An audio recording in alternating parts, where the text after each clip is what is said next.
dominated the scene and defined the meta, both in solo queue and in competitive play. As we count down the top 10 mid laners in League of Legends history, we'll be measuring these champions by how dominant they were, how they performed in the metas, and the longevity they had as a mid lane champion.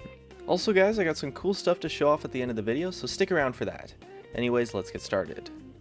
Number 10 is Yasuo. After the first patch after his release where he received a buff and a huge number of quality of life updates, Yasuo had become a clear frontrunner as a mid lane champion. He was extremely dominant for a good part of Season 4, and Yasuo knockup comps based around using his ultimate with champions like Wukong, Vi, and Malphite became highly contested and the most popular option for quite some time. When he was in his dominant state, he was the best mid laner in the game due to the power of the team comps built around him, and even as he got toned down a lot, he was still a powerful option when picked into the right matchup and with the right team to back him up. Although now he suffers a bit from being counterpicked, he's still been competitive ever since that first buff he had that really cemented him in the game as a prominent mid lane force. Number 9 is Kassadin. Funnily enough, Kassadin is kind of low on this list because of the fact that he saw so little play due to having a ridiculously high ban rate. When he was in his crazy overpowered state, his ban rate in solo queue was at about 99%, and we saw similar numbers for competitive play. His kit was insane, and it's only after he received a lot of nerfs that we finally started to see him slip through into some competitive matches. His mobility and his theme of being an anti-mage caused him to succeed in a lot of metas where he as a champion was viable, and even after being nerfed like crazy and having a lot of his utility such as his silence removed, he was still a viable option for quite some time and could snowball like mad when given a lead. And who could forget the champion who brought us the famous Xpeke play? Kassadin's led to a lot of really exciting moments, and although he might not be played so much anymore, his time in the spotlight lasted quite a long time. Number 8 is LeBlanc.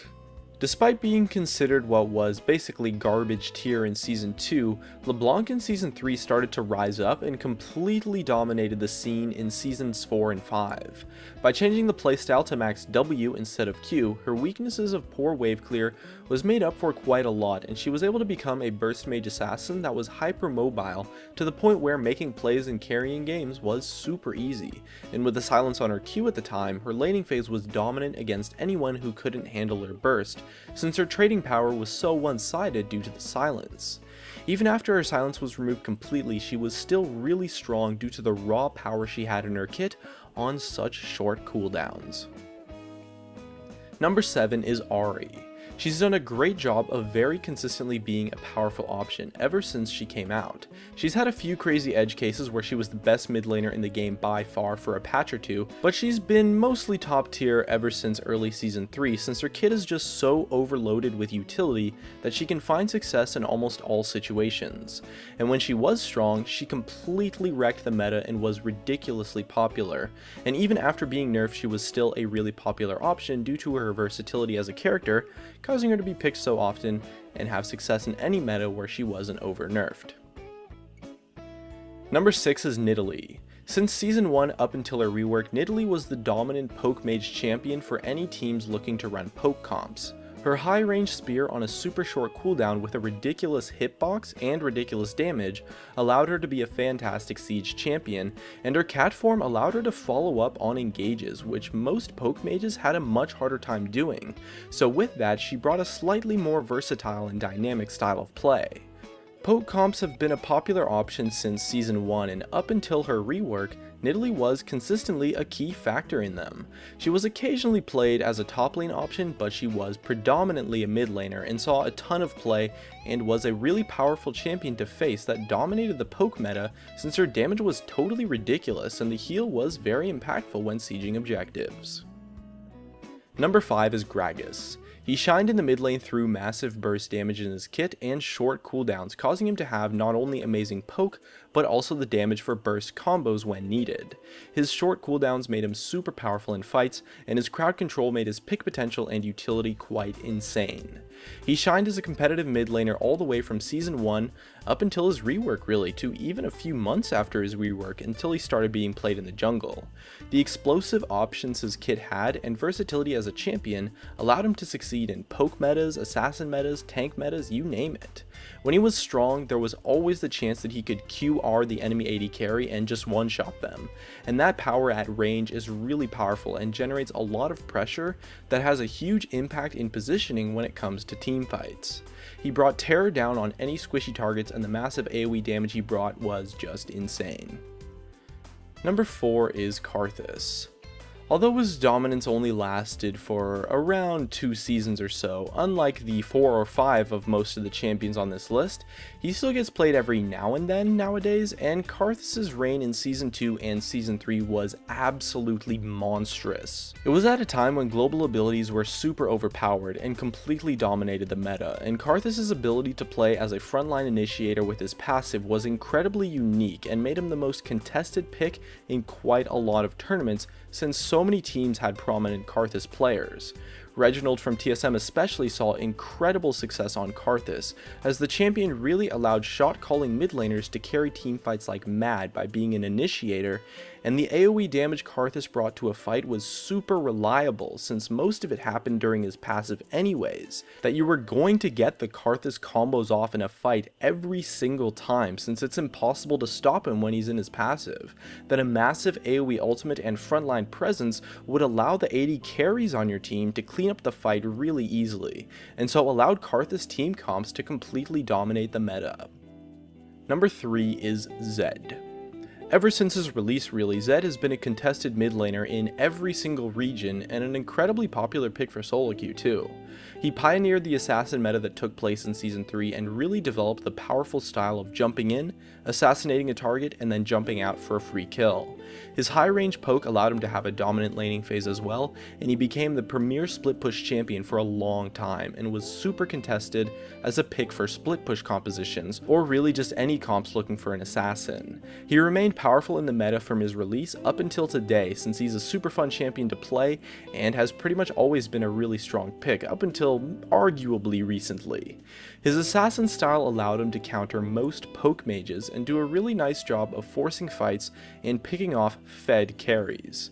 And to top it all off, his mobility and power made him a consistently dominant champion played throughout a lot of metas that took place over the years. Number 2 is Twisted Fate. From beta all the way to today, with the exception of a small dip in Season 4 maybe, Twisted Fate has been a highly dominant mid lane champion due to his ability to pressure the map and punish weak lanes so effectively.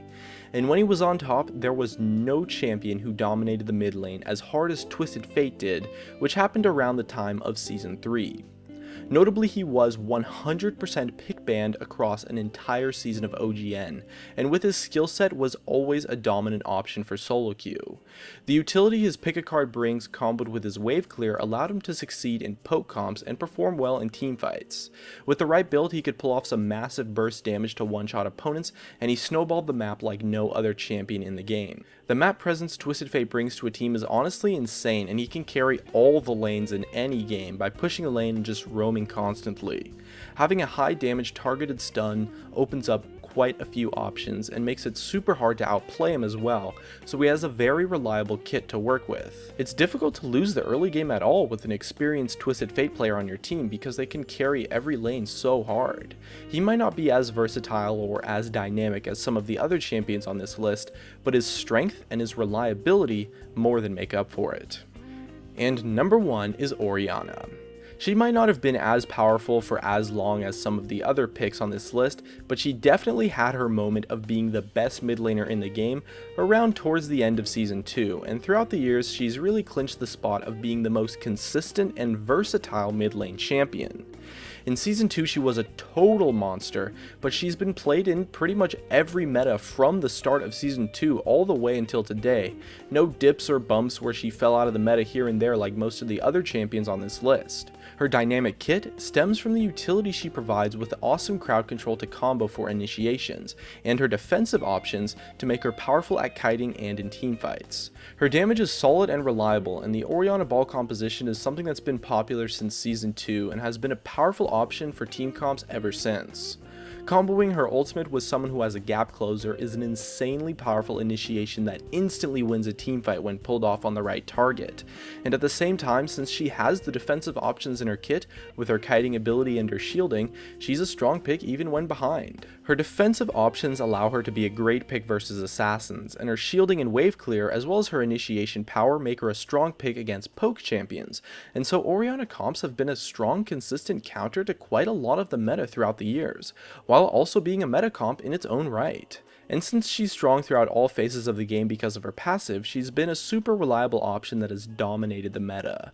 And so overall, Orianna's consistency, versatility, longevity, and power make her the #1 mid laner in League of Legends history. Now that the list is done, I can show you off my cool stuff. I should mention that I am not sponsored by this company in any way and I'm getting no money for this, but the owner is a huge help behind the scenes to YouTube content creators and he's a great friend of mine.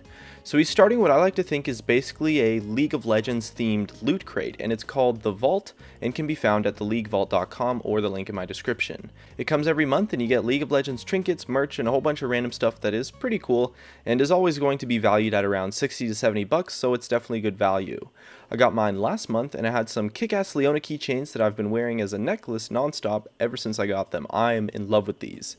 And it's League of Legends only, so it's never going to be random stuff you haven't heard about, and it's super fun to open because it's like you never know what you're going to get. So it's perfect for like a gift or maybe for like your sibling or your friend, or maybe if you just want some League of Legends merch in a super fun way. So do me a solid and check it out, and thanks for watching everybody.